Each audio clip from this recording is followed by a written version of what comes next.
So I've packed everything into the smaller bags. Now I'm going to pack it into the large buoyancy bags, which will go at each end of the kayak. So that's the extra stuff. That's my walking boots in there, which I'm going to have to fit in, last of all, probably forward in the kayak.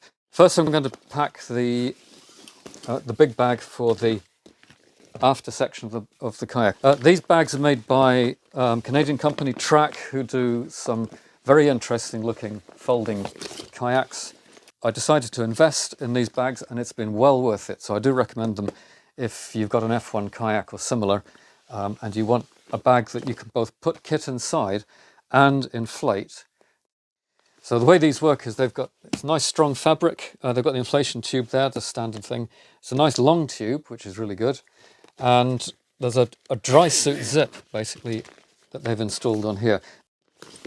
All I'll do here, so for the after section, I'm going to put in the smallest things and that will go up to the end, and also things that I'm not going to want in a hurry during the day. So poles and pegs go down the bottom.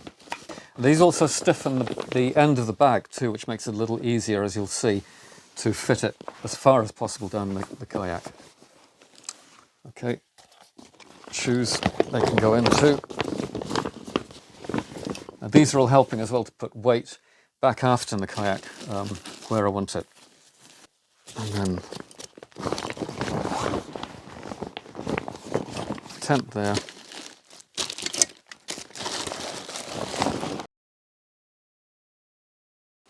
Finally, I'd add the food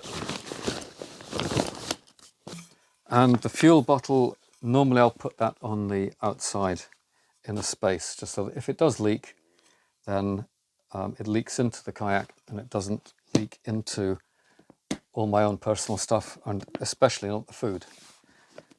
Make sure the zip is fully fastened up before you try to inflate it, otherwise it won't hold pressure and you've got a leakage point. So I've got a packing order for the forward bag especially.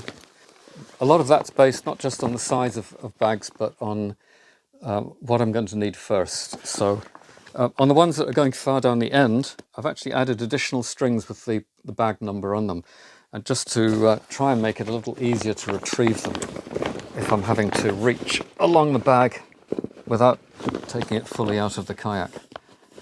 The only thing with this is it does sometimes leave a little bit of space at the far end. So these bags going in are the spare clothing.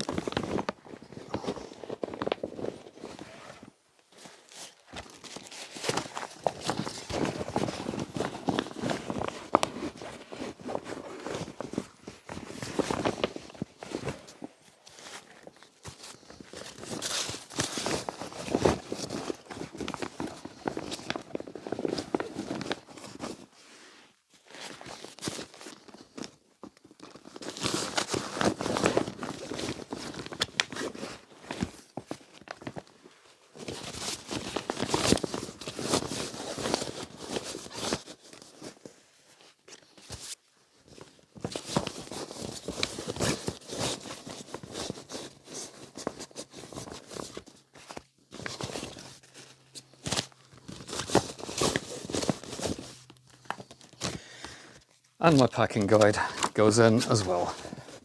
Useful to remember. And there is a bit of spare room at the back end, so I might be able to fit one or two things in. Although I have to remember to leave room for this bag to be right up behind me, so that it's out of the way but accessible. That should be about it.